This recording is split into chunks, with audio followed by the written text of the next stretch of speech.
बहनों की लालची भाभी। करिश्मा, रेशमा और मनीषा 3 बहनें हैं। उनका एक भाई भी है, मयंक। मयंक अपनी बहनों को प्यार करता है, लेकिन मयंक की पत्नी सविता इस मामले में मयंक से बिल्कुल ही अलग है। वो जितना बुरा कर सकती है उतना बुरा करती ही रहती है और अपनी चलाती है। करिश्मा, करिश्मा, तुमने अभी तक नाश्ता नहीं बनाया? तुम्हारे भैया को ऑफिस जाने में देर हो रही है। हाँ भाभी, बस अभी बनाती हूँ। ये ढीलापन छोड़ दो, कल को पराये घर जाना है। वहाँ अगर तुम इस तरह से काम करोगी तो लोग क्या कहेंगे कि माँ ने और भाभी ने कुछ सिखाया नहीं। और तुम्हारी दोनों बहनें कहाँ हैं? रेशमा मार्केट गई है और मनीषा सो रही है। सुबह के 8 बज रहे हैं और ये महारानी अभी भी सो रही है। ये कहते हुए सविता अपनी सास दुर्गा देवी के पास जाती है। माँ जी देख रही हो अपनी बेटियों की? तो क्या हुआ बहू, सुबह सुबह क्या कर दिया मेरी बेटियों ने?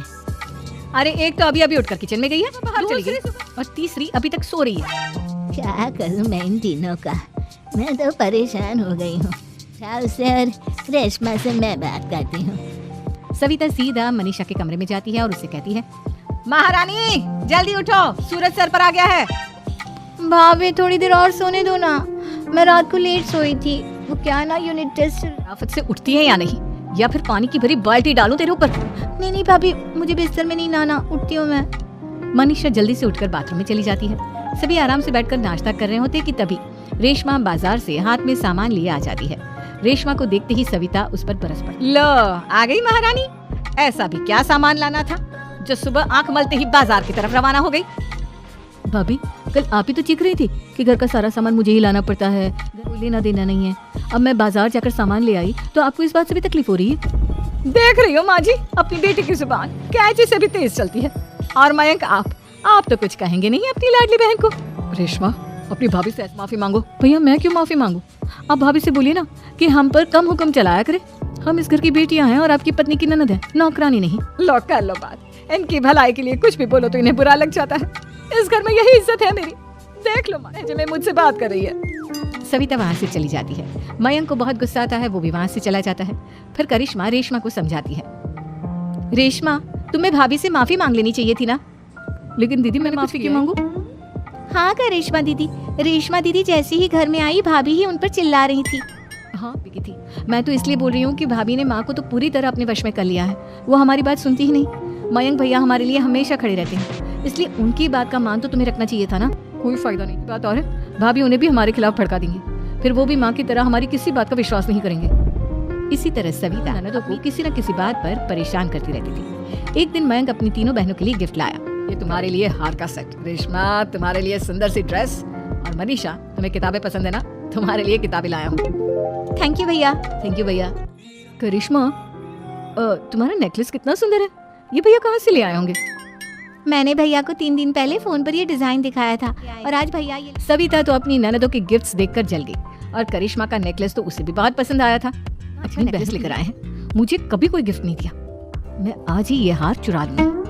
रात में सविता करिश्मा का हार चुरा लेती है और इसी तरह उसे अपनी ननदों की जो भी चीज अच्छी लगती वो उसे मांगती नहीं, बल्कि रात के अंधेरे में चुरा लेती। इसी तरह सविता ने मयंक के दिल में भी उसकी बहनों के लिए नफरत पैदा कर दी। एक दिन मयंक ने करिश्मा और रेशमा के लिए रिश्ता देखा और ये बात उसके घर में सबको बताई। माँ, करिश्मा और रेशमा के लिए बहुत अच्छा रिश्ता आया है, वो लोग कल इन्हें देखने आ रहे हैं, आप और सविता मिलकर सारी तैयारी कर लेना। ये सुनकर करिश्मा और रेशमा खुश हो जाती हैं, लेकिन सविता सोचती है बहनों की शादी हो गई तो घर और बाहर का काम कौन करेगा? मनीषा तो 1 नंबर की कामचोर है, उससे तो किसी बात की उम्मीद लगाना ही बेकार है। मुझे इस शादी को रोकना होगा। अगले दिन सभी लड़के वालों के स्वागत की तैयारी करने में लगे होते हैं। तभी मयंक अपनी बहनों से आकर कहता है, तैयार हो गई तुम दोनों? देखो दोनों लड़के बहुत अच्छे हैं, मैं कोई कसर नहीं छोड़ना चाहता, इसलिए तुम उनके सामने अच्छे से बिहेव करना और अपनी भाभी से लड़ने मत लग जाना। करिश्मा, तुम वो नेकलेस पहन लाया था? भैया मैं बहुत देर से वो नेकलेस ढूंढ रही हूँ, लेकिन मुझे मिल ही नहीं रहा। क्या तुमने नेकलेस खो दिया? तुम्हें पता भी है वो कितना महंगा था, तुम कोई काम ढंग से नहीं कर सकती। मयंक गुस्से में वहाँ से चला जाता है। थोड़ी देर बाद लड़के वाले भी आ जाते हैं। वो दोनों बहनों को पसंद कर लेते हैं और रिश्ता पक्का हो जाता है। लेकिन सविता के दिमाग में तो कुछ और ही खिचड़ी पक रही थी। वो पंडित जी के पास करिश्मा की कुंडली लेकर जाती है और उन्हें पैसे देकर करिश्मा की कुंडली बदलवा देती है। जब लड़के वालों के पास जाती है तो वो दुर्गा को फोन करते हैं। बहन जी, हमने करिश्मा की कुंडली अपने पंडित जी को दिखाई थी। आपकी बेटी की कुंडली नहीं बल्कि दोषों का पिटारा है। देखिए, मैं और मेरे पति इन सब बातों में बहुत विश्वास करते हैं, इसलिए हम आपकी बेटी से अपने बेटे की शादी नहीं करा सकते। इस तरह करिश्मा का रिश्ता टूट जाता है। और सभी घर वालों को बहुत दुख सोचती है। चलो, करिश्मा का तो रिश्ता टूट गया, अब रेशमा है, क्या करूं। अब सविता आवाज बदलकर किसी अननोन नंबर से रेशमा के होने वाले ससुराल में फोन करती है। हेलो, मैं कौन हूँ कौन नहीं ये आपके लिए जानना जरूरी नहीं, बस इतना सुन लो कि रेशमा का दो साथ अफेयर चल रहा है। बस रेशमा का रिश्ता तोड़वाने के लिए सविता का इतना कहना काफी था। अब रेशमा का भी रिश्ता टूट गया। मयंक और दुर्गा देवी ने रेशमा को खूब खरी खोटी सुनाई और उससे बार बार उस लड़के के बारे में पूछने लगी। आप दोनों मुझे क्यों परेशान कर रहे हो? अरे कोई लड़का होगा मेरी लाइफ में तो मैं बताऊंगी ना, जब कोई है ही नहीं तो कहाँ से लाऊं मैं कोई लड़का? आने वाले ससुराल वालों को फोन किसने किया था? माँ मैं नहीं जानती किसने फोन किया था, मैं साले कह रही थी इसकी लगाम खींच कर रखो, लेकिन मेरी सुनता ही कौन है। अब चुप रहिए भाभी, ये सब आपका ही किया धरा है।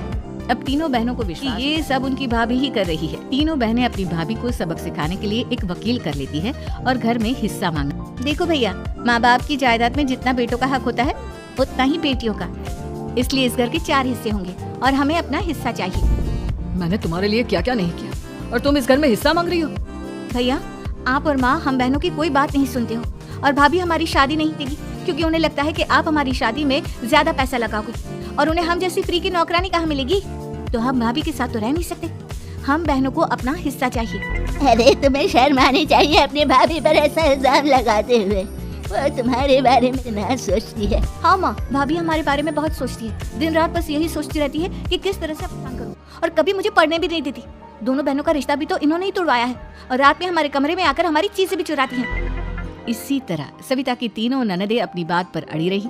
अब कोर्ट में तारीख भी शुरू हो गई। जब सविता को लगा कि उसकी तीनों ननद इतनी आसानी से नहीं मानने वाली, तो उसने अपने पति और सास को सारी सच्चाई बता दी और अपनी तीनों ननद से माफी मांगी। मयंक और दुर्गा को भी अपनी गलती का एहसास हो गया। अब सविता खुद के लिए अच्छा रिश्ता ढूंढती है और उनकी शादी करवाती है।